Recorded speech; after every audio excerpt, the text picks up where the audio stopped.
soyez professeur, élève ou étudiant et que vous souhaitez réussir brillamment aux examens et concours, BFEM, Bac, FASTEF, CREM, UGB et bien d'autres, toutes matières confondues, vous êtes au bon endroit. Ici, nous expliquons clairement, nous simplifions les notions difficiles et nous vous accompagnons pas à pas vers la réussite. Bienvenue sur la chaîne YouTube Ibrahima Gom Attitude, la chaîne de celles et ceux qui veulent comprendre, progresser et réussir. Abonnez-vous dès maintenant, activez la cloche et soutenez la chaîne pour ne rater aucune leçon utile à votre succès. Salut à tous les futurs bacheliers du Sénégal. Ici, votre professeur de philosophie. Bienvenue sur la chaîne Ibrahima Ngom Attitude. Aujourd'hui, on s'attaque à un véritable monument du programme de terminale, la liberté.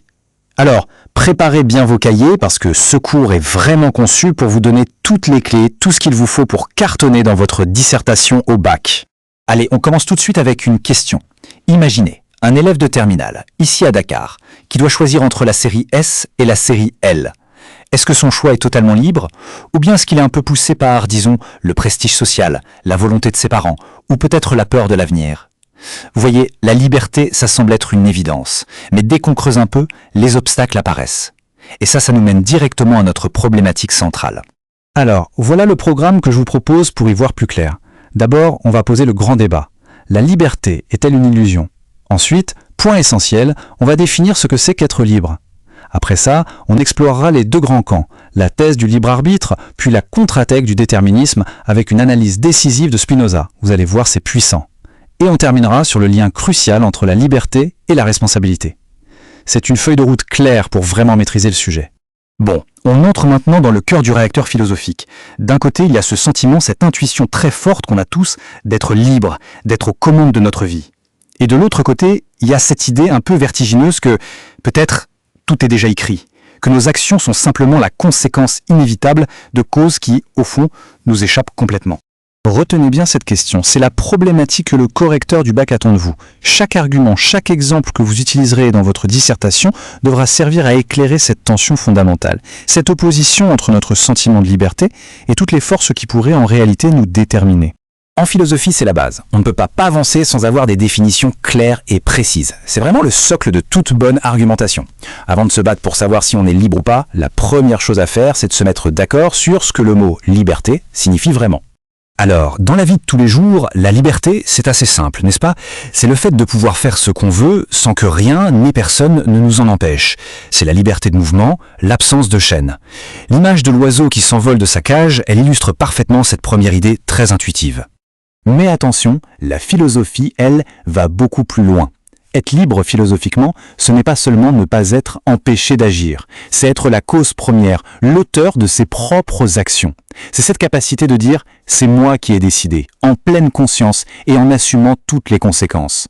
C'est une liberté qui vient de l'intérieur, celle de la volonté et de la raison. Voilà qui résume bien la différence cruciale.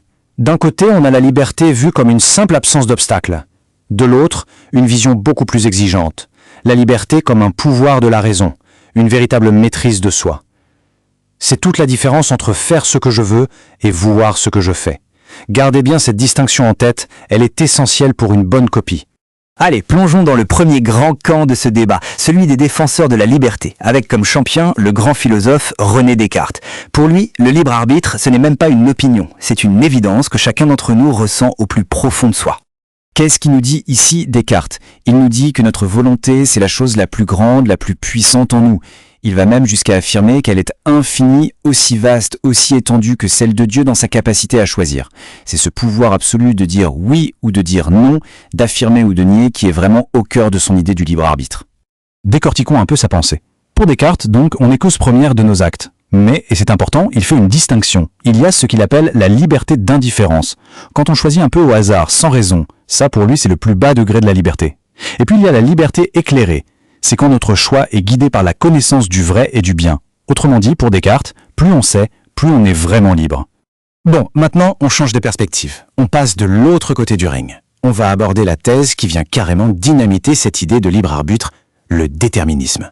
C'est l'idée que nos choix, eh bien, ils ne sont peut-être pas si libres qu'on aime le croire. Alors le déterminisme, ça prend plusieurs visages. On a le déterminisme physique, avec un penseur comme Laplace, qui dit que tout obéit aux lois universelles de la nature. Il y a le déterminisme psychique, bien sûr, avec Freud, qui suggère que c'est notre inconscient qui tire les ficelles. Et enfin, le déterminisme social, avec Bourdieu, qui montre comment notre environnement, notre milieu, conditionne nos choix, nos goûts. Ce sont toutes des forces qui, a priori, nous échappent.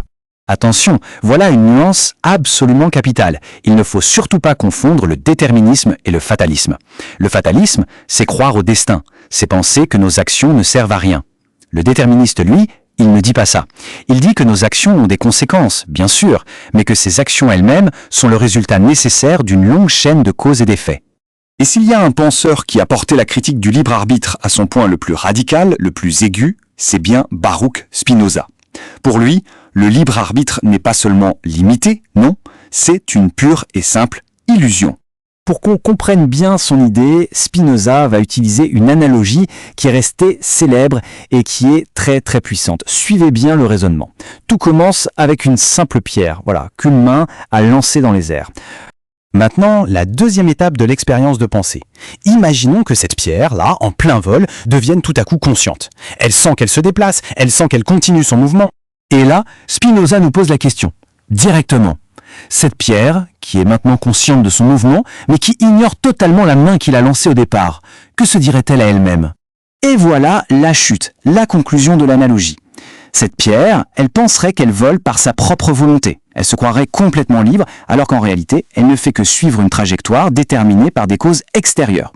Pour Spinoza, l'être humain, il est exactement comme cette pierre. Le point crucial à retenir chez Spinoza, c'est donc ça. Notre sentiment de liberté vient en fait de notre ignorance des causes qui nous poussent à agir. Alors, est-ce que tout espoir de liberté est perdu? Non, pas pour Spinoza. Pour lui, la vraie liberté, ce n'est pas de faire un choix illusoire, mais de comprendre les lois de la nature qui nous gouvernent pour agir en connaissance de cause plutôt que d'être le simple jouet de nos désirs. On arrive à notre dernière partie, et elle est absolument essentielle, parce qu'elle touche aux conséquences de tout ça. Car si nous sommes libres, ou même si nous agissons comme si nous l'étions, cela entraîne une charge immense, la responsabilité. Le lien est direct, c'est logique. La liberté est le fondement même de la responsabilité. On ne peut pas juger moralement une pierre qui tombe, ça n'a pas de sens. Mais si un individu a le pouvoir de choisir ce qu'il fait, alors il doit assumer les conséquences de ses actes, que ce soit devant la société ou devant sa propre conscience. Cette formule choc de Jean-Paul Sartre résume parfaitement ce poids. Pour lui, vous le savez, l'existence précède l'essence. On n'est pas défini à l'avance. On est donc condamné à être libre, parce qu'on ne peut pas échapper à cette liberté, à cette obligation de se construire nous-mêmes par nos choix. D'ailleurs, une autre vision intéressante nous vient de Kant. Pour lui, être libre, ce n'est pas suivre ses penchants, c'est obéir à la loi morale que notre propre raison nous donne.